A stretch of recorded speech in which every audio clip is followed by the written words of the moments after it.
എടാ, മിദ്യാന്യർ വന്ന് നിന്നെ നശിപ്പിച്ചുകൊണ്ടിരിക്കും, നിന്നെ അപകരിച്ചുകൊണ്ടിരിക്കും. നീ പ്രശ്നങ്ങളുടെ മധ്യത്തിലായിരിക്കും, നീ ബുദ്ധിമുട്ടുകളുടെ മധ്യത്തിലായിരിക്കും. അവിടെ ഒച്ചപ്പാട്, കലഹങ്ങളും കാര്യതകളും ഉണ്ടാകും. പക്ഷെ അതിൻ്റെ അകത്ത് ഗിദെയോനെ, നീ സമാധാനമായി കടന്നുറങ്ങും. എന്തുകൊണ്ട് എനിക്ക് മാത്രം ഇത്ര കഷ്ടം? എന്തുകൊണ്ട് എനിക്ക് മാത്രം ഇത്ര ദുഃഖം? എന്തുകൊണ്ട് എനിക്ക് മാത്രം ഈ പ്രയാസം?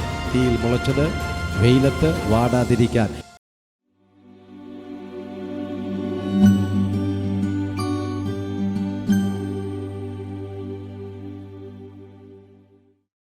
ന്യായാധിപന്മാരുടെ പുസ്തകം 6-ാം അധ്യായം 23-24 വാക്യങ്ങൾ. വളരെ സുപരിചിതമായ ഒരു ഭാഗമാണ് ന്യായാധിപന്മാരുടെ പുസ്തകം 6-ാം അധ്യായം 23-24.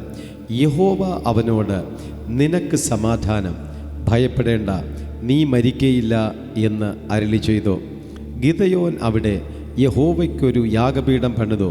അതിന് യഹോവ ഷാലോം എന്ന് പേരിട്ടു. ഇത് ഇന്നുവരെയും അബിയേസ്യർക്കുള്ള ഒഫ്രയിൽ ഉണ്ട്. ഇവിടെ ഗിദെയോൻ മിദ്യാന്യരുടെ 7 വർഷത്തെ അടിമത്വത്തിൽ ഇസ്രായേല്യർ മുഴുവനും നിരാശപ്പെട്ടിരിക്കുകയായിരുന്നു. ആ ന്യായാധിപന്മാരുടെ പുസ്തകം നമ്മൾ പ്രാരംഭം മുതൽ വായിക്കുന്ന സമയത്തിൽ തന്നെ ഇസ്രായേൽ പിന്നെയും യഹോവയ്ക്ക് അനിഷ്ടമായുള്ളത് ചെയ്തു. യഹോവ അവരെ 7 സംവത്സരം മിദ്യാൻ്റെ കയ്യിൽ ഏൽപ്പിച്ചു. മിദ്യാൻ ഇസ്രായേലിൻ്റെ മേൽ ആധിക്യം പ്രാപിച്ചു. ഇസ്രായേൽ മക്കൾ മിദ്യാനരുടെ നിമിത്തം പർവ്വതങ്ങളിലെ ഗഹൂരങ്ങളിലെ ഗുഹകളും ദുർഗങ്ങളും ശരണമാക്കി. ഇസ്രായേൽ വിതച്ചിരിക്കുമ്പോൾ മിദ്യാന്യരും അമാലേക്യരും കിഴക്ക് ദേശക്കാരും അവരുടെ നേരെ വരും. അവർ അവർക്ക് വിരോധമായി പാളയമിറങ്ങി ഗസാവരെ നാട്ടിലെ വിള നശിപ്പിക്കും. ഇസ്രായേലിന് ആഹാരമോ ആടോ മാടോ കഴുതയോ ഒന്നും ശേഷിപ്പിക്കുകയില്ല. അവൻ തങ്ങളുടെ കന്നുകാലികളുടെ കൂടാരങ്ങളായി പുറപ്പെട്ട് വെട്ടുക്കിളിയെപ്പോലെ കൂട്ടമായി വരും. അവരുടെ ഒട്ടകങ്ങളും അസംഖ്യമായിരുന്നു. അവർ ദേശത്ത് കടന്ന് നാശം ചെയ്യും. ഇങ്ങനെ മിദ്യാന്യരാൽ ഇസ്രായേൽ ഏറ്റവും ക്ഷയിച്ചു. ഇസ്രായേൽ മക്കൾ യഹോവയോട് നിലവിളിച്ചു. സംഭവം പിടികിട്ടിയല്ലോ. ഇവർ കൂട്ടം കൂട്ടമായിട്ട് വന്ന് ഇവർ കൃഷി ചെയ്യും. ഏതെങ്കിലും തരത്തിൽ രക്ഷപ്പെടാനുള്ള മാർഗം നോക്കും. പക്ഷേ മിദ്യാന്യർ കടന്നവരും എല്ലാം നശിപ്പിക്കും. കഴിക്കാനുള്ള ഭക്ഷണം പോലും അവിടെ വച്ചേക്കില്ല. അതുൾപ്പെടെ ഇവർ നശിപ്പിച്ച് വെച്ച് കടന്നു പോകും. 7 വർഷം കൊണ്ട് ഇവരിത് അനുഭവിക്കുകയാണ്. നിങ്ങളിലും ആരൊക്കെയോ അങ്ങനെയല്ലേ? നിങ്ങൾ വളരെയധികം അധ്വാനിക്കുന്നുണ്ട്, നിങ്ങൾ കഠിനാധ്വാനികളാണ്. പക്ഷേ നിങ്ങൾ വിതയ്ക്കുന്നത് നിങ്ങൾക്ക് കൊയ്യാൻ കഴിയുന്നില്ല. നിങ്ങൾ തുടങ്ങി വെച്ചത് നിങ്ങൾക്ക് പ്രാപിക്കുവാനോ പൂർത്തീകരിക്കുവാനോ കഴിയുന്നില്ല. നിങ്ങൾക്ക് ഒരു വിധത്തിലും രക്ഷപ്പെടാൻ കഴിയുന്നില്ല. മിദ്യാന്യ ശക്തികൾ നിങ്ങളെ നശിപ്പിച്ചു കൊണ്ടിരിക്കുന്നു. പലിശക്കാർക്കും ബാങ്ക് വായ്പകൾക്കും അല്ലെങ്കിൽ ആശുപത്രികളിലും ഒക്കെ കൊടുക്കാൻ വേണ്ടി മാത്രമേ കരുതുന്നുള്ളൂ. സ്വസ്ഥതയും സമാധാനവും 5 ദിവസം നിൽക്കും. പെട്ടെന്ന് വീണ്ടും മിദ്യാന്യ ശക്തികൾ വരും. ഈ സമാധാനത്തെ എടുത്തുകൊണ്ട് ഒരു പോക്കങ്ങ് പോവുകയാണ്. അപ്പോൾ ഇങ്ങനെ 7 വർഷക്കാലമായിരുന്നപ്പോൾ അവർ ദൈവത്തോട് നിലവിളിച്ചു. ആ സമയത്ത് ദൈവം അവൻ്റെ അടുക്കൽ വന്ന് പറഞ്ഞൊരു വാക്കാണ് യഹോവ അവനോടെന്ന് പറഞ്ഞു കഴിഞ്ഞാൽ ഗിദെയോനെ തിരഞ്ഞെടുത്തോ. അവിടെ സ്തോത്രം, ഒരു കരിവേലകത്തിൻ്റെ ചുവട്ടിൽ എനിക്ക് ഈ പ്രതിസന്ധികളും പ്രതികൂലങ്ങളൊക്കെ ഉണ്ടെങ്കിലും ഞാൻ തോൽക്കത്തില്ല. എനിക്ക് മിദ്യാനി എന്നെ അപകരിച്ചാലും ഞാൻ തോറ്റ് പിന്മാറത്തില്ല. ഒരു കഠിന ഹൃദയമുള്ളവൻ എന്നോ അല്ലെങ്കിൽ ചലഞ്ച് ചെയ്യാൻ മനസ്സുള്ള ഒരു ഭക്തൻ.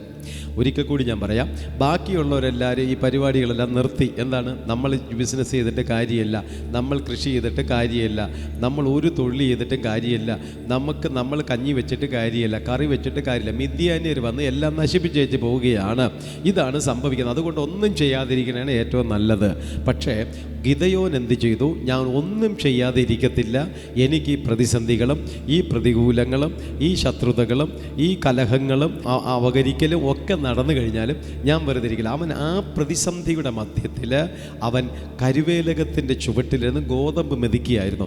ദൈവം ഇങ്ങനെ നോക്കി, പ്രതികൂലത്തിൻ്റെ മധ്യത്തിൽ ജീവിക്കാൻ ആരൻ ഉണ്ട്?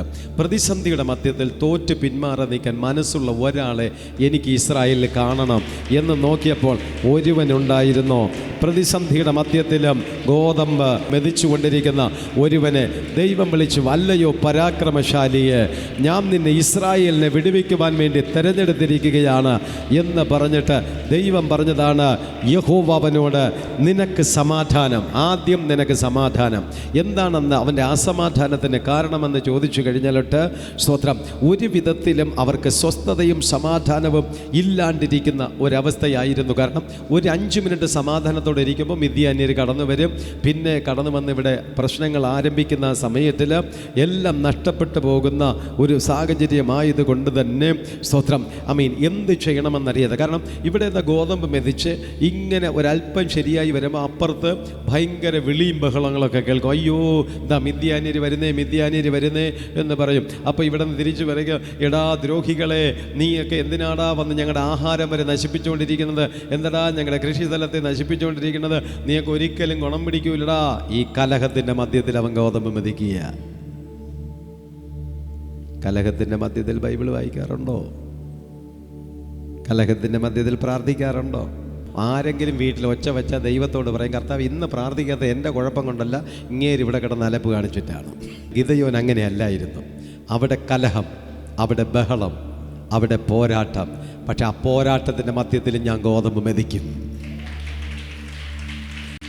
അതാണ് ദൈവം പറഞ്ഞത്, നിനക്ക് സമാധാനം, നിനക്ക് സമാധാനം, നിനക്ക് സമാധാനം. അവിടെ വന്നിട്ട് അവനിതാ കരുതി വെച്ചതെല്ലാം അവർ അടിച്ച് നശിപ്പിക്കുക. വെട്ടുക്കിളികൾ വന്ന് നശിപ്പിക്കും പോലെ വലിയ ഗ്രൂപ്പുകളായിട്ട് വന്ന് എല്ലാം അടിച്ച് തകർത്ത് നശിപ്പിച്ചുകൊണ്ടിരിക്കുക. അപ്പോഴും നിരാശപ്പെട്ട് ചെന്ന് തലയെ കൂടെ തുണിയും മൂടി ഒരു കിടക്കയല്ല, ഞാൻ ഒന്നും ചെയ്തിട്ട് കാര്യമില്ല, ഇതിങ്ങനെ പോകത്തുള്ളൂ, ഇല്ല അവരെ കൊണ്ട് ഒരു നിർവാഹവും ഇല്ല, ഞാനിനി രക്ഷപ്പെടത്തില്ല, എനിക്കിനി ഒരു നിർവാഹവും ഇല്ല എന്നല്ല. ആ അപകരണത്തിൻ്റെ മധ്യത്തിലും കലഹത്തിൻ്റെ മധ്യത്തിലും ശബ്ദകോലാഹലത്തിൻ്റെ മധ്യത്തിലും മോഷണത്തിൻ്റെ മധ്യത്തിലും ആമീൻ സമാധാനം അനുഭവിക്കുന്ന അനുഭവത്തിനാണ് യഹോവ ശാലോം, യഹോവ ശാലോം, യഹോവ ശാലോം. ഈ ദൈവത്തിൻ്റെ ഒരു പ്രത്യേകതയാണ്, യഹോവ അവനോട് നിനക്ക് സമാധാനം, ഭയപ്പെടേണ്ട, നീ മരിക്കയില്ല എന്ന് ഉത്തരം പറഞ്ഞു. ഈ ഗിദെയോൻ അവിടെ യഹോവയ്ക്കൊരു യാഗപീഠം പണിതു, അതിന് യഹോവ ശാലോം എന്ന് പേരിടുകയും ചെയ്തു. നമുക്കറിയാം, ശാന്തത എന്ന് പറയാറുണ്ട് സമാധാനം. എന്താ, ആ വീട്ടിനകത്ത് ഒച്ചപ്പാടൊന്നുമില്ല, ആ ഫാക്ടറിക്കകത്ത് ഒരു കലഹങ്ങളോ സമരമോ കാര്യങ്ങളോ ഒന്നും തന്നെ ഇല്ല. മാനേജർ വരുന്നു, ജോലിക്കാരെല്ലാം അടുക്കും ചിട്ടയോടെ വരുന്നു, കാര്യാദികളെല്ലാം ഭംഗിയായി ചന്തമായി ചെയ്യുന്നു, ശമ്പളം മേടിക്കുന്നു, പ്രൊഡക്ഷൻ നടക്കുന്നു, എല്ലാം ചെയ്തു പോകുന്നു. ഇതിനെ നമ്മൾ ശാന്തതയെന്നും പീസ് എന്നും പറയും. പീസ്ഫുൾ ലൈഫ് എന്ന് വേണമെങ്കിൽ നമുക്ക് പറയാം. വീട്ടിലേക്ക് കടന്നു വരുന്ന സമയത്തിൽ സ്തോത്രം ഭർത്താവിന് നാക്കുണ്ടോ എന്ന് തോണ്ടി നോക്കണം, ഭാര്യയ്ക്കാണെങ്കിൽ സ്തോത്രം ചെവി ഉണ്ടോ എന്ന് തൊട്ട് നോക്കണം. സ്തോത്രം അദ്ദേഹത്തിന് നാക്കുമില്ല മൂക്കുമില്ല. പിള്ളേരാണെങ്കിൽ ഇതുപോലെ സൈലൻ്റ് ആയിട്ടുള്ള വേറെ ഒറ്റ എണ്ണമില്ല. എല്ലാവരും പറഞ്ഞു, ഞാനും എൻ്റെ കുടുംബവും ഞങ്ങൾ യഹോവയെ സേവിക്കുമെന്ന് പറഞ്ഞു. ഇതാണ് യഥാർത്ഥത്തിലുള്ള ആത്മീക ജീവിതം. ഇവരാണ് യഥാർത്ഥത്തിൽ സ്വർഗത്തിൽ പോണ പുള്ളികൾ. സംസാരമില്ല, അവിടെ കോലാഹലങ്ങളില്ല, അവിടെ വാഗ്വേദമില്ല, വഴക്കില്ല, ഒരു പ്രശ്നങ്ങളും തന്നെ ഇല്ല. നിശബ്ദമായ ശാന്തര്യം. ഒരു ലൈറ്റായിട്ട് ചിലപ്പോൾ ഒരു ക്രിസ്തീയ ഗാനം മാത്രം ചിലപ്പോൾ ആ വീട്ടിൽ ഇങ്ങനെ എന്ന് പറഞ്ഞിങ്ങനെ കേട്ടുകൊണ്ടിരിക്കപ്പെടാം. ഇതാണ് ഒരു പീസ്ഫുൾ ലൈഫ്, ഇതാണ് സ്വർഗീയ അനുഭവം എന്ന് പറഞ്ഞു. പക്ഷെ ദൈവം പറഞ്ഞതല്ല, എടാ മിദ്യാന്യർ വന്ന് നിന്നെ നശിപ്പിച്ചുകൊണ്ടിരിക്കും, നിന്നെ അപകരിച്ചുകൊണ്ടിരിക്കും, നീ പ്രശ്നങ്ങളുടെ മധ്യത്തിലായിരിക്കും, നീ ബുദ്ധിമുട്ടുകളുടെ മധ്യത്തിലായിരിക്കും, അവിടെ ഒച്ചപ്പാട് കലഹങ്ങളും കാര്യതകളും ഉണ്ടാകും. പക്ഷെ അതിൻ്റെ അകത്ത് ഗിദെയോനെ നീ സമാധാനമായി കടന്നുറങ്ങും. അതാണ് സമാധാനം, അതാണ് ശാലോം. രണ്ടും രണ്ടാണ്. അതാണ് സമാധാനം. ദൈവ ക്രിസ്തീയ ജീവിതത്തിൻ്റെ സമാധാനം. പ്രശ്നങ്ങളുടെ മധ്യത്തിൽ ശാന്തത, പ്രശ്നത്തിൻ്റെ മധ്യത്തിലേക്ക് നമുക്ക് സമാധാനം ലഭിക്കും. പ്രശ്നങ്ങൾ നമ്മളെ തോൽപ്പിക്കത്തില്ല, ബുദ്ധിമുട്ടുകൾ നമ്മളെ തോൽപ്പിക്കത്തില്ല, പ്രതിസന്ധികളിൽ നമ്മൾ ധൈര്യം പ്രാപിക്കും. നിരാശ നമ്മൾ അടിച്ചു പുറത്താക്കുക. നിരാശയുടെ അനുഭവങ്ങളല്ല, എനിക്കിൻ്റെ മധ്യത്തിലൊരു വിജയമുണ്ട്, എനിക്കിതിൻ്റെ മധ്യത്തിലൊരു മുന്നേറ്റമുണ്ട്, എൻ്റെ സ്ഥിതിഗതികൾക്കൊരു മാറ്റം വരുത്തുക. അതാണ് യഹോവ ശാലോം. പ്രതിസന്ധികളുടെ മധ്യത്തിൽ സമാധാനമായി നടത്തിയ ദൈവം.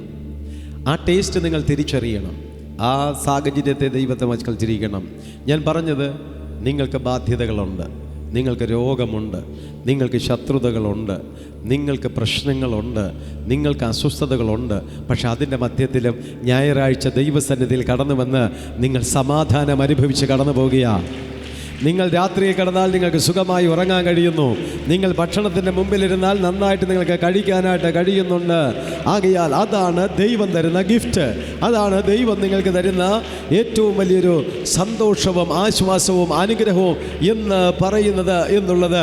എഫെസ്യർക്ക് ലേഖനം 2-ാം അധ്യായം 14 മുതൽ വായിക്കുന്ന സമയത്തിൽ അവിടെ ഇങ്ങനെ എഴുതിയിരിക്കുന്നു: അവൻ നമ്മുടെ സമാധാനം. ആര്? യേശു ക്രിസ്തു. ക്രിസ്തു നമ്മുടെ സമാധാനം. ഈ സമാധാനം എന്ന് പറഞ്ഞു കഴിഞ്ഞാൽ നിങ്ങളത് തിരിച്ചറിയണം സഹോദരങ്ങളെ. ഇന്ന് ഏറ്റവും കൂടുതൽ സൂയിസൈഡ് നടക്കുന്നത് എന്തുകൊണ്ടാണ്? സമാധാനമില്ലാത്തത് കൊണ്ടാണല്ലേ. സ്ത്രീകൾ മരിക്കുന്നവരുണ്ട്, പുരുഷന്മാർ മരിക്കുന്നവരുണ്ട്. ഞങ്ങൾ ഈ ഫീൽഡിൽ നിൽക്കുന്നതുകൊണ്ട് ഞങ്ങൾക്കറിയാം. അതുകൊണ്ട് എനിക്കതറിയാം. സമാധാനം എന്ന് പറയുമ്പോൾ കൈവേദനയും മുട്ടുവേദനയും കാലുവേദനയും പ്രയാസവും വരുന്ന വിഷയങ്ങളൊന്നുമല്ല. ഓരോ സ്ഥലത്ത് നടക്കുന്ന സംഭവ വികാസങ്ങൾ, നടന്നുകൊണ്ടിരിക്കുന്ന വിഷയങ്ങൾ നമ്മൾ പരിശോധിച്ച് നോക്കുന്ന സമയത്തിലേക്ക് സഹിക്കാൻ കഴിയാത്ത വിഷയങ്ങൾ. മക്കളില്ല എങ്കിൽ ഇല്ല എന്നുള്ളത്. പക്ഷേ മക്കൾ ലഭിച്ചു കഴിഞ്ഞാലൊട്ട് ആ കുഞ്ഞുങ്ങൾ ലക്ഷ്യത്തിലേക്ക് എത്തുന്നത് വരെ ആ മാതാപിതാക്കൾ അനുഭവിക്കുന്ന വേദനകൾ, പ്രയാസങ്ങൾ, അസമാധാനങ്ങൾ. അപ്പോൾ ഇങ്ങനെ തുടങ്ങി വരുമാന മാർഗം ബിസിനസ് ഇല്ല എങ്കിൽ ഇല്ല എന്ന്. ബിസിനസ്സും തുടങ്ങുമ്പോൾ അതിലൂടെ ബാധ്യതകളും പ്രശ്നങ്ങളും കടന്നു വരുന്ന സമയത്തിൽ അവസാനം ഞാൻ ഇതിനൊന്നും ഇറങ്ങാതിരുന്നെങ്കിൽ നന്നായിരുന്നു എന്ന് പറയത്തക്കതായിട്ടുള്ള അനുഭവം. ഒരു ഭവനം ഇല്ലാതിരിക്കുന്ന സമയത്ത് അയ്യോ ഇല്ല ഒരു വീടങ്ങ് വച്ചതിന് ശേഷം ആ ബാധ്യത തീർക്കുവാൻ കഴിയപ്പെടാതെ വരുന്ന സമയത്തിലേക്ക് അത്. അപ്പം അസമാധാനം ഇന്ന് വലിയൊരു പ്രശ്നമാണ്. അസമാധാനം അനുഭവിക്കുന്നവർ ജീവൻ തന്നെ അനേകർക്ക് നഷ്ടപ്പെട്ടുകൊണ്ടിരിക്കുന്ന ഒരവസ്ഥ. സ്തോത്രം. മരിച്ചാലെന്ത്? രോഗം മൂർധന്യാവസ്ഥയിൽ വരുമ്പോൾ പലരും പറയുന്നുണ്ട് മരണം. പിന്നത്തേൽ വീട്ടുകാർ കാവൽ കിടക്കുകയാണ് മരിക്കാതിരിക്കാൻ വേണ്ടി കഴിഞ്ഞാൽ ഞാൻ പെട്ടെന്ന് ഓർക്കുന്നില്ല. സ്തോത്രം. ആരോഗ്യം പറയുന്നുണ്ട് അതെ സ്തോത്രം, മരിക്കാൻ വേണ്ടി ക്യാൻസർ എന്നറിഞ്ഞപ്പോൾ ഇനി സൂയിസൈഡ് ചെയ്യാൻ വേണ്ടി നടക്കുകയാണ്. അപ്പം ഈ മരണങ്ങളെല്ലാം മനസ്സിനെ പിടിച്ചു നിർത്താൻ കഴിയാത്തത് കൊണ്ടല്ലേ. മരണവും ബുദ്ധിമുട്ടുകളെല്ലാം മനസ്സ് നഷ്ടപ്പെട്ടു പോകുന്ന സാഹചര്യം. അതുകൊണ്ട് ചെറിയൊരു വിഷയമല്ല ദൈവം നമുക്ക് തന്നിരിക്കുന്ന മനസമാധാനം, നമുക്ക് തന്നിരിക്കുന്ന ആത്മശക്തി. ഞായറാഴ്ച 1 മണിക്കൂറോ 2 മണിക്കൂറോ നാം കടന്നു വന്ന് കർത്താവിൻ്റെ വചനം കേൾക്കപ്പെടുമ്പോൾ നമ്മൾ അറിയുന്നില്ല നമ്മളൊരു ഉരുക്ക് മനുഷ്യനായി തീർന്നു കൊണ്ടിരിക്കുകയാണ്. മനസ്സിലായി പറഞ്ഞ കൈയടിച്ചു പറ. വചനത്താൽ ദൈവം നമ്മളെ വ്യത്യസ്തനാക്കിക്കൊണ്ടിരിക്കുകയാണ് ദൈവം. ആ ദൈവവചനമാണ് നമ്മളെ ശക്തിപ്പെടുത്തുന്നത്, നമ്മുടെയൊക്കെ പ്രതിസന്ധികളിൽ നമ്മളെ പിടിച്ചു നിർത്തുന്നത്. മിദ്യാന്യർ എത്ര കടന്നു വന്ന് ആക്രമിച്ചാലും അവിടെ തളർന്നു പോകാതെ ഗിദെയോൻ നിന്നതുപോലെ ഒടുവിൽ ഗിദെയോൻ്റെ നേതൃത്വത്തിൽ എല്ലാവരെയും ഓട്ടിച്ചപ്പോഴും എഫെസ്യ ലേഖനം 6-ാം അധ്യായം 14 അവൻ നമ്മുടെ സമാധാനം. ആര്? യേശു ക്രിസ്തു. അപ്പോൾ ക്രിസ്തു നമുക്ക് രോഗശാന്തിയും ഭൗതിക നന്മകളും മാത്രമല്ല സമാധാന പ്രഭുവാണ്. ദൈവം നമുക്ക് സമാധാനം നൽകുന്ന ദൈവം. അവൻ ഇരുപക്ഷത്തെയും ഒന്നാക്കി ചട്ടങ്ങളും കൽപ്പനകളുമായ ന്യായപ്രമാണം എന്ന ശത്രുത്വം തൻ്റെ ജഡത്താൽ നീക്കി വേർപാടിൻ്റെ നടിച്ചുവർ ഇടിച്ചു കളഞ്ഞു. ഇത് പിതാവായ ദൈവവും മനുഷ്യനും തമ്മിൽ ഒരു അകൽച്ച ഉണ്ടായിരുന്നു. ഈ അകൽച്ചയ്ക്ക് കാരണം മനുഷ്യൻ പാപം ചെയ്തു. ഇതാ തന്നെയാണ് ഈ അകൽച്ചയ്ക്കുള്ള കാരണം എന്ന് പറയുന്നത്. സ്വന്തം ദൈവം വളരെ പ്രതീക്ഷയോടുകൂടി മനുഷ്യനെ സൃഷ്ടിച്ചു. ദൈവം സൃഷ്ടിച്ച മനുഷ്യൻ പാപത്തിലേക്ക് വീണു, തെറ്റിലേക്ക് വീണു. ആദ്യം ദൈവം സൃഷ്ടിച്ചത് ലൂസിഫറിനെയും കൂട്ടർ ആരാധിക്കാനാണ് ദൈവം സൃഷ്ടിച്ചത്.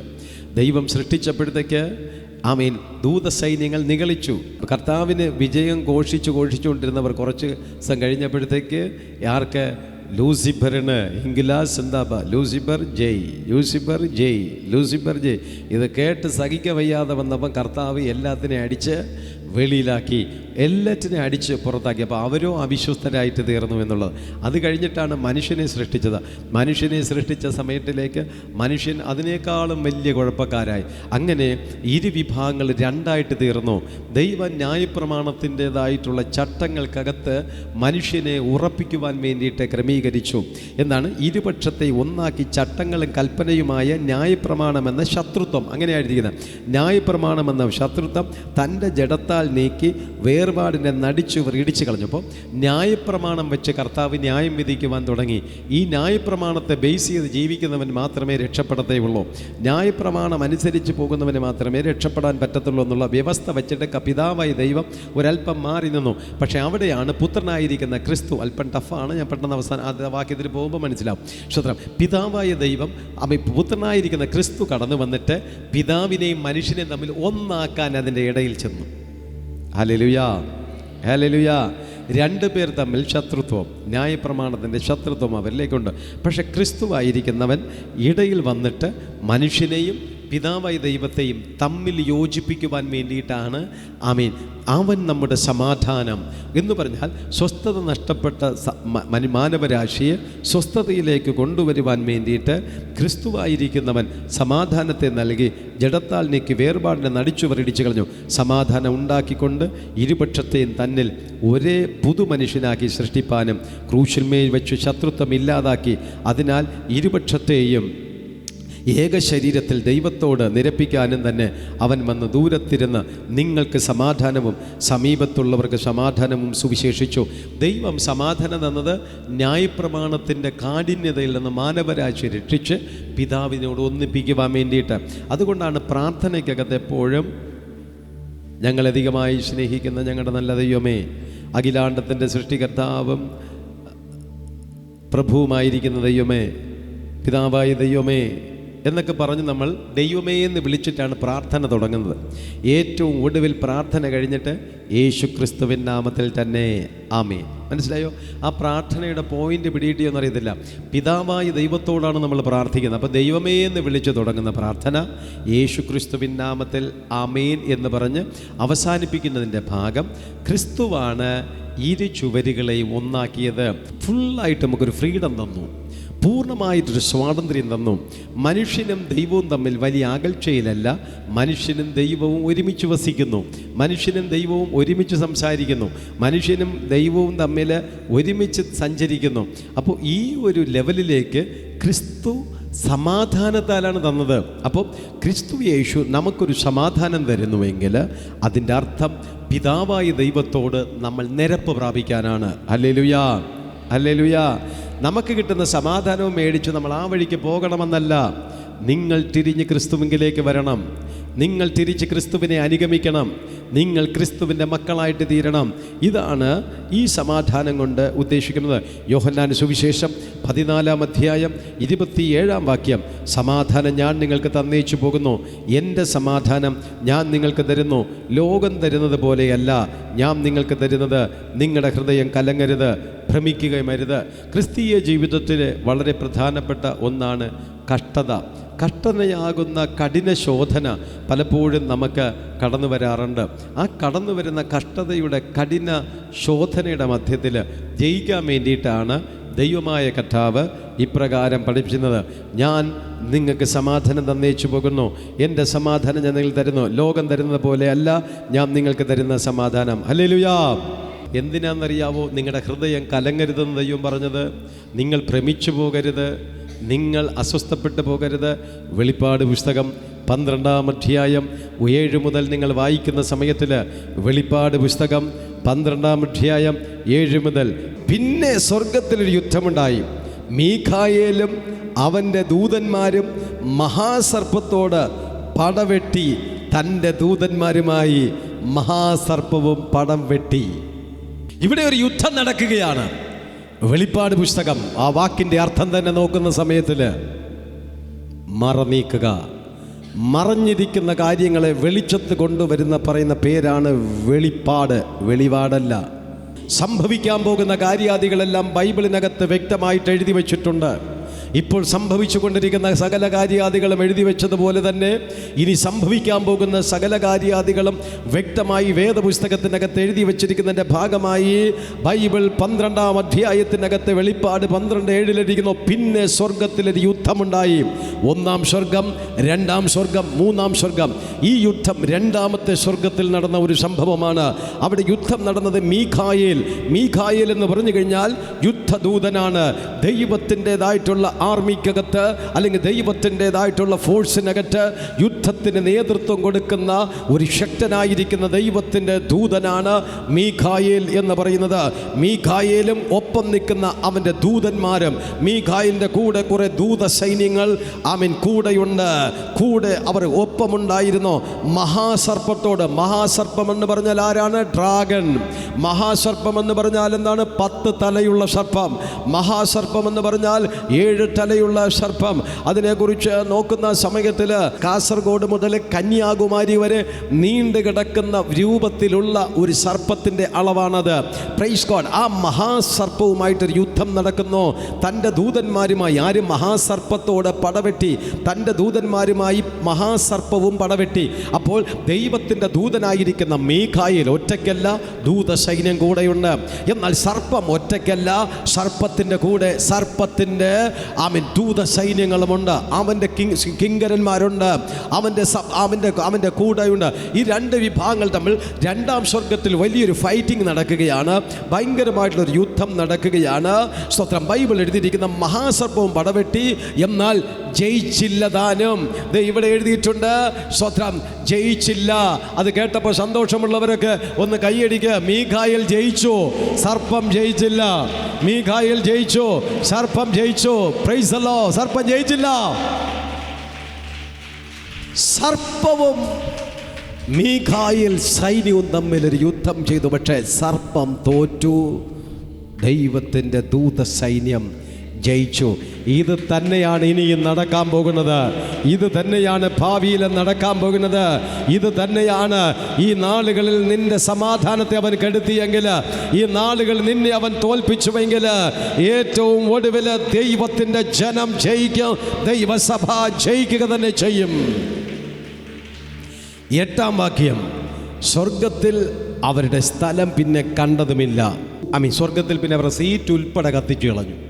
ഇനി നീ ഇവിടെ നിന്ന് വന്ന് ഇരിക്കണ്ട. അവൻ്റെ കസേര മൊത്തത്തിൽ ഒഴിപ്പിച്ചു കളഞ്ഞു, ഫർണിച്ചർ മൊത്തത്തിൽ കൊടുത്തു വിടുന്നു.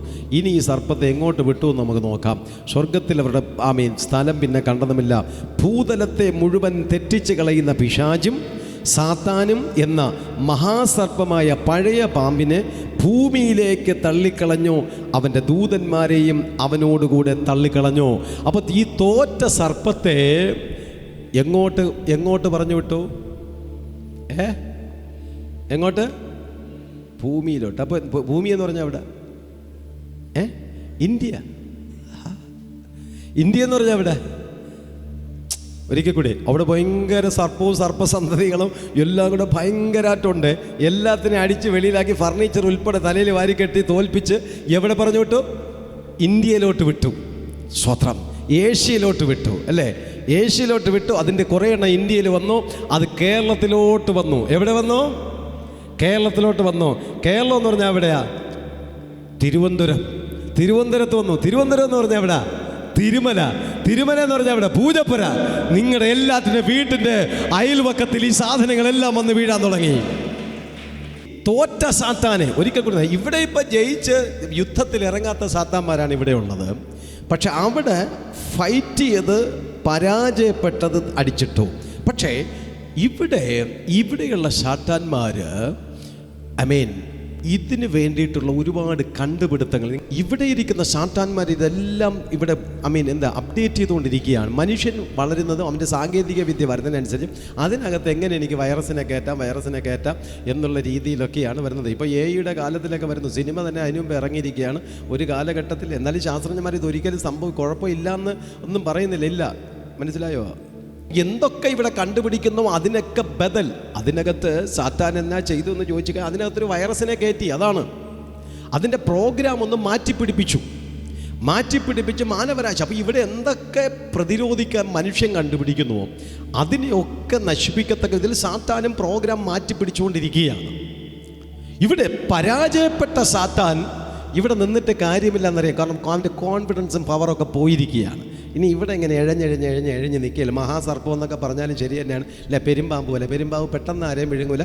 ഒറ്റയ്ക്ക് കിട്ടണമെങ്കിൽ നിങ്ങളെടുത്ത് വിഴുങ്ങുമെന്നുള്ള അല്ലാതെ കൂട്ടത്തോടെ വന്നു കഴിഞ്ഞാൽ ആരെയും ഒന്നും ചെയ്യൂല അല്ലേ? അതുപോലെ അതിനൊന്നും ഉപയോഗമില്ല. അതിനൊന്നും ഉപയോഗമില്ല. അപ്പോൾ ഇവിടെയുള്ള സാത്താന്മാർ എന്ത് ചെയ്യും? ആ സോഫ്റ്റ്വെയറിനെ അങ്ങോട്ട് മാറ്റിയിട്ട് വല്ലതും പിടികിട്ടിയെന്ന് എനിക്കറിയത്തില്ല. സോഫ്റ്റ്വെയറിനെ മാറ്റിയിട്ട് പുതിയ സോഫ്റ്റ്വെയർ അതിലോട്ട് ഇൻസ്റ്റാൾ ചെയ്യും. ഹല്ലേലൂയാ. ഈ ജാംബോൻ്റെ കാലഘട്ടത്തിലെ കമ്പ്യൂട്ടർ ആണെങ്കിൽ നല്ലൊരു പുതിയൊരു സോഫ്റ്റ്വെയറോ ആപ്ലിക്കേഷനോ അതിനകത്ത് ഇൻസ്റ്റാൾ ചെയ്ത് കഴിഞ്ഞാൽ വല്ലതൊക്കെ നടക്കുന്നേ. മനസ്സിലാകുന്നോ? ഇത് നല്ല പഴക്കമുള്ള സാധനമാണ്. പക്ഷേ എങ്കിലും ഇതിനകത്തൊരു ആപ്ലിക്കേഷൻ നേരത്തെ ഇൻസ്റ്റാൾ ചെയ്തിട്ടുണ്ട്. അത് വേറെ ഒന്നുമല്ല, സത്യവേദ പുസ്തകം. ബൈബിൾ എന്നല്ല. ബൈബിളാണെങ്കിൽ പിന്നെ വേറെ ബൈബിളൊക്കെ ഇതിനകത്ത് വരും. സത്യവേദ പുസ്തകം, സത്യവേദ പുസ്തകം. അപ്പോൾ അതുകൊണ്ട് എനിക്ക് ബൈബിൾ മൊത്തത്തിൽ ഇതിനകത്ത് ആക്കാൻ പറ്റും. Praise God. പാടിയില്ലെങ്കിൽ ഒരു പാട്ട് പുസ്തകം ഇതിനകത്ത് ഇവിടെ ഉണ്ട്. സ്തോത്രം. അപ്പോൾ ഹല്ലേലൂയ. വന്ന് വീഴുന്ന സാത്താനെ പ്രോഗ്രാം ചേഞ്ച് ചെയ്യും. ആര്? ഭൂമിയിലുള്ള സാത്താന്മാർ. ഭൂമിയിലുള്ള സാത്താന്മാർ പ്രോഗ്രാം ചേഞ്ച് ചെയ്യും. ഇതിന് പവർ കൂട്ടിക്കൊടുക്കും. ഇവിടുത്തെ കാലാവസ്ഥയിൽ ഇതിന് ജയിക്കുവാൻ, ഇവിടുത്തെ മനുഷ്യനെക്കുറിച്ചുള്ള വ്യക്തമായിട്ടുള്ള മനസ്സ്. Praise God. ചാറ്റ് GPT-യിൽ കയറി നിങ്ങൾ സംസാരിച്ചു നോക്ക്. അല്പസമയം സംസാരിച്ചു വരുന്ന സമയത്തിൽ പുള്ളിക്കാരനറിയാം നിങ്ങൾ ഏത് വിളി. എന്നെ പാസ്റ്റർ എന്നാണ് പുള്ളി വിളിക്കണേ. ഞാൻ പറഞ്ഞൊന്നും കൊടുത്തിട്ടില്ല.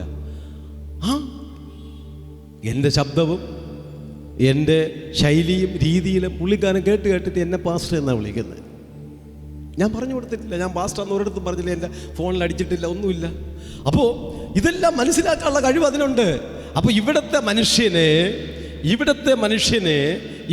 മനുഷ്യനെ എങ്ങനെ നശിപ്പിക്കുവാൻ കഴിയും, എങ്ങനെ തകർത്തെറിയാൻ കഴിയും, എങ്ങനെ തളർത്തിക്കളയാൻ കഴിയും എന്ന് മനസ്സിലാക്കിയിട്ട് വന്നു വീണ തോറ്റ സാത്താൻ്റെ സ്വർഗത്തിൽ പ്രയോഗിച്ചു കൊണ്ടിരുന്ന തോൽവി സംബന്ധിച്ചിട്ടുള്ള ഈ മഹാസർപ്പത്തിൻ്റെ സോഫ്റ്റ്വെയറിനെ എടുത്തു മാറ്റിയിട്ട് ഒരു പുതിയ സോഫ്റ്റ്വെയർ അതിനകത്തോട്ട് ഇൻസ്റ്റാൾ ചെയ്യും. വച്ചിട്ട് ഇവിടെ പിന്നെ ഞാൻ ഒരിക്കൽ കൂടി പറയാം. ഇപ്പം ഇവിടെയുള്ള 33 കോടി സാത്താന്മാരെല്ലാം അങ്ങടെ ഈ പരുവാക്കിയിട്ടിരിക്കുക ഭൂമിയെ. അങ്ങനെയാണെങ്കിൽ സ്വർഗത്തിൽ നിന്ന് വലിയൊരു സേന കൂടെ വന്ന് വീഴുമ്പോൾ ഇവിടുത്തെ അന്തരീക്ഷം മാറും. ഒരു രാജ്യത്തിൻ്റെ കീഴിൽ എല്ലാ രാജ്യങ്ങളും കടന്നു വരും. ഒറ്റ ഭരണാധികാരി ലോകത്തെ മുഴുവനും ഭരിക്കുവാനായിട്ട് തുടങ്ങും. ഒരേ ഭാഷയിലേക്ക് വരും. സ്വത്രം ഒരേ നാണയത്തിൻ്റെ കീഴിൽ വരും. ഒരു ബാങ്കിൻ്റെ കീഴിൽ വരും. ഒരു സൈന്യത്തിൻ്റെ കീഴിൽ വരും. ഒരു രാജാവ് ലോകത്തെ മുഴുവനും ഭരിക്കും. അവൻ്റെ പേരാണ് ആൻറ്റി ക്രൈസ്റ്റ്. ആൻറ്റി ക്രൈസ്റ്റ് അധികാരത്തിലേക്ക് കടന്നു വരപ്പെടും. അന്ന് അവൻ പറയും 666 നെറ്റിമേലും കൈമേലും ധരിക്കാത്തവന് വിൽക്കുവാനോ വാങ്ങുവാനോ കഴിയത്തില്ല. എന്തിനു വേണ്ടിയിട്ടാണ്? ഇവിടെ സാത്താന്യ ശക്തികൾ ഭൂമിയിലേക്ക് ഇട്ടപ്പോൾ ഇത് പ്രതിഫലിച്ചു, പവർ കൂടി. ഇതിൻ്റെ ഒരു അപ്ഡേഷൻ ഉണ്ടായി. അധികാരികളിലേക്ക് ഇത് പ്രവർത്തിച്ചിട്ട് ലോകത്തെ മുഴുവനും ഒറ്റ സാമ്രാജ്യത്തിൻ്റെ കീഴിൽ വന്നിട്ട് ഭരണപരിഷ്കാരങ്ങൾ കടന്നു വന്നു. അന്ന് പറയപ്പെടും നിങ്ങൾ യേശു ക്രിസ്തുവിനെ ആരാധിക്കരുത്, നിങ്ങൾ ആൻറ്റി ക്രൈസ്റ്റിനെ ആരാധിക്കണമെന്നൊരു പുതിയ ബില്ല് പാസ്സാക്കിയിട്ട് അത് വന്ന് പറയുന്ന സമയത്തിലേക്ക് ഇവിടുത്തെ ക്രൈസ്തവ സമൂഹം മുഴുവനും പറയും ഞങ്ങൾ ആൻറ്റി ക്രൈസ്റ്റിനെ ആരാധിക്കത്തില്ല. ബൈബിളിൽ അത് വ്യക്തമായിട്ട് എഴുതി വെച്ചിട്ടുണ്ട്. ഞങ്ങൾ 666 ഞങ്ങളുടെ ഫോൺ നമ്പറിലും ഞങ്ങളുടെ വണ്ടിയിലും ഒരിടത്തും ഞങ്ങൾ വയ്ക്കാൻ ഞങ്ങൾ സമ്മതിക്കത്തേയില്ല. ഞങ്ങളുടെ നെറ്റിയിലും വയ്ക്കത്തില്ല, ഞങ്ങളുടെ ശരീരത്തിലും വയ്ക്കത്തില്ല. ഞങ്ങളത് കേൾക്കുക. അപ്പോൾ ആൻറ്റി ക്രൈസ്റ്റ് പറയും അങ്ങനെയുള്ളവന്മാരെ എല്ലാത്തിനെയും തൂക്കിക്കൊല്ലാൻ പറയും.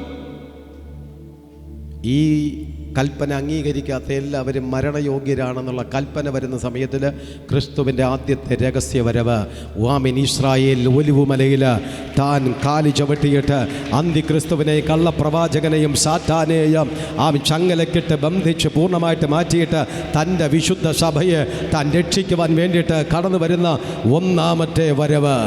ക്രിസ്തുവിൻ്റെ രണ്ടാമത്തെ ഒരു വരവുണ്ട്. പരസ്യമായിട്ട് കർത്താവ് വരുന്നത് കർത്താവ് തൻ ഗംഭീരനാദത്തോട് പ്രധാന ദൂതൻ്റെ ശബ്ദത്തോടും ദൈവത്തിൻ്റെ കാഹളത്തോടും കൂടി സ്വർഗത്തിൽ നിന്ന് ഇറങ്ങി വരികയാണ്. ക്രിസ്തുവിൽ മരിച്ചവർ മുൻപേ ഉയർത്തെഴുന്നേൽക്കുകയാണ്. ജീവനോടെ ശേഷിക്കുന്ന നാമോ അവനോടുകൂടി മധ്യാകാശത്തിൽ എടുക്കപ്പെടുമെന്നുള്ള ദൈവത്തിൻ്റെ വചനപ്രകാരം ക്രിസ്തു സ്വർഗത്തിൽ നമുക്ക് വേണ്ടിയിട്ട് അവൻ കടന്നു വരുന്ന ദൈവം. Praise the Lord. അവൻ അത് പരസ്യമായിട്ട് വരും. രക്ഷിക്കപ്പെട്ട അഭിഷേകം പ്രാപിച്ചു തിരുമേശ പങ്കുള്ള കൂട്ടായ്മ ആചരിച്ചു കൊണ്ടിരിക്കുന്ന ഈ സമയത്ത് കൂർക്കം വലിച്ചു കിടന്നുറങ്ങാതെ, ഈ സമയത്തിൽ ബിസിനസ്സിന് പോകാതെ, ഈ സമയത്തിൽ കല്യാണത്തിന് പോകാതെ, ഭവനപ്രതിഷ്ഠയ്ക്ക് പോകാതെ, അല്ലായെങ്കിൽ ടൂറ് പോകാതെ പള്ളിക്കകത്ത് വന്നിരുന്ന് ആരാധിച്ചു കൊണ്ടിരിക്കുന്ന ദൈവത്തിൻ്റെ മക്കളെ സ്വർഗത്തിലേക്ക് കൊണ്ടുപോകാൻ വേണ്ടിയിട്ട് കർത്താവ് 10 പേര് കാണുക. എല്ലാ TV ചാനലുകളിലും കാണത്തക്ക രീതിയിൽ, എല്ലാ സോഷ്യൽ മീഡിയയിലും, എല്ലാ ഗ്രൂപ്പുകളിലും അറിയത്തക്ക വിധത്തിൽ യേശു കർത്താവ് കടന്നു വന്ന് സ്വർഗത്തിലേക്ക് കൊണ്ടുപോകുന്നത് വരെ ആ 7 വർഷക്കാലം 3.5 വർഷം 7 വർഷക്കാലം ഇവിടെ മഹാ ഉപദ്രവകാലമുണ്ട്. അതാണ് കർത്താവ് പറഞ്ഞത്, കലങ്ങിപ്പോകരുത്, ലോകം തരാത്ത സമാധാനം ഞാൻ. നിങ്ങൾ വിചാരിയാറില്ലേ, എന്തുകൊണ്ട് എനിക്ക് മാത്രം ഇത്ര കഷ്ടം, എന്തുകൊണ്ട് എനിക്ക് മാത്രം ഇത്ര ദുഃഖം, എന്തുകൊണ്ട് എനിക്ക് മാത്രം ഈ പ്രയാസം? തീയിൽ മുളച്ചത് വെയിലത്ത് വാടാതിരിക്കാൻ ഇപ്പോഴേ ചില കഷ്ടത്തിലൂടെ നിങ്ങളെ നടത്തിവിട്ട് ദൈവം നിങ്ങളെ ഉറപ്പിച്ചെടുക്കുന്നതിൻ്റെ പിന്നിൽ ആൻറ്റി ക്രൈസ്റ്റ് ഇവിടെ അധികാരത്തിൽ കടന്നു വരുന്ന സമയത്തിൽ ചെറിയ ചെറിയ കഷ്ടങ്ങൾ കടന്നു വരും. അയ്യോ, ഞങ്ങൾക്കിത് ശീലമില്ല, ഞങ്ങൾക്കിത് പറ്റത്തില്ല എന്ന് പറഞ്ഞ് ക്ഷീണിച്ചു പോകാതിരിക്കാൻ വേണ്ടിയിട്ട് ദൈവത്തിൻ്റെ ആത്മാവ് ഇന്നും നിനക്ക് ചില ശോധനകളിലൂടെ, മാനസിക പിരിമുറുക്കത്തിലൂടെ, അസ്വസ്ഥതകളിലൂടെ നടന്നു പോകപ്പെടുമ്പോഴും കർത്താവ് പറയുകയാണ്, ലോകം തരുന്ന സമാധാനമല്ല, ഞാൻ അതിനേക്കാളും വലിയ സമാധാനത്തെ ഞാൻ നിങ്ങൾക്കായിട്ട് നൽകുന്നു. ലോകം തരുന്ന സമാധാനമല്ല ഞാൻ തരുന്നത്, എൻ്റെ കർത്താവ് ആമീൻ അതിനേക്കാളും വലിയ സമാധാനം ആമീൻ അവൻ നമുക്ക് നൽകപ്പെടുന്നു. സമാധാനം ഞാൻ നിങ്ങൾക്ക് തന്നേച്ചു പോകുന്നു, എൻ്റെ സമാധാനം ഞാൻ നിങ്ങൾക്ക് തരുന്നു. ലോകം തരുന്നത് പോലെയല്ല അവൻ നിങ്ങൾക്ക് സമാധാനം തന്നത്. നിങ്ങളുടെ ഹൃദയം കലങ്ങിപ്പോകരുത്, ഭ്രമിക്കുകയും അരുത്, നിങ്ങൾ ക്ഷീണിച്ചു പോകരുത്. ചില പ്രതിസന്ധികളിലൊക്കെ പിടിച്ചു നിൽക്കാനുള്ള ശക്തിയും ബലവും ദൈവം നമുക്ക് തരുന്നതിൻ്റെ ഭാഗമായിട്ടാണ് ഈ നാളുകളിൽ അതൊക്കെ സംഭവിക്കുന്നത്. യെശയ്യാ 9:6 നമുക്കൊരു ശിശു ജനിച്ചിരിക്കുന്നു, നമുക്കൊരു മകൻ നൽകപ്പെട്ടിരിക്കുന്നു, ആധിപത്യം അവൻ്റെ തോളിലിരിക്കും, അവൻ അത്ഭുത മന്ത്രി, വീരനാം ദൈവം, നിത്യപിതാവ്, പറഞ്ഞ് സമാധാന പ്രഭു. നമ്മുടെ ദൈവത്തിൻ്റെ പേരെന്താണ്? സമാധാനത്തിൻ്റെ പ്രഭുവാണ്. ആമേൻ. ആര് തരാത്തേക്കാളും വലിയ സമാധാനം. ആ സമാധാന പ്രഭുവിനെ നമ്മൾ ആരാധിക്കുമ്പോൾ പ്രശ്നങ്ങളുടെ മധ്യത്തിലും സമാധാനത്തോടുകൂടി ജീവിക്കുവാൻ ദൈവം നിങ്ങളെ സഹായിക്കട്ടെ. നിങ്ങളുടെ രോഗം നിങ്ങളെ അസമാധാനത്തിലേക്ക് കൊണ്ടുപോവുകയാണോ? നിങ്ങളുടെ ശത്രുതകൾ നിങ്ങളെ അസമാധാനത്തിൽ കൊണ്ടുപോവുകയാണോ? നിങ്ങളുടെ സാമ്പത്തിക പ്രശ്നങ്ങൾ നിങ്ങളെ അസമാധാനത്തിൽ കൊണ്ടുപോകും? ഇല്ല, ദൈവം സമാധാന പ്രഭു നമ്മുടെ കൂടെ ഉണ്ടെങ്കിൽ ആശ്വസിപ്പിക്കുക. ഒരിക്കലും അവൻ ദോഷമായിട്ടുള്ള ഒന്നും വരുത്തത്തില്ല, ദോഷമായിട്ടോ നമുക്ക് ബുദ്ധിമുട്ട് വരുന്ന ഒന്നും വരുത്തില്ല. ദൈവം ചെയ്യുന്ന എല്ലാം നന്മയ്ക്ക് വേണ്ടിയിട്ട് ആ കർത്താവിൽ നമുക്ക് ശരണപ്പെടാം, നമ്മുടെ മനസ്സിനെ ശാന്തമാക്കാം. അതിനായി കർത്താവ് നിങ്ങളെ സഹായിക്കും.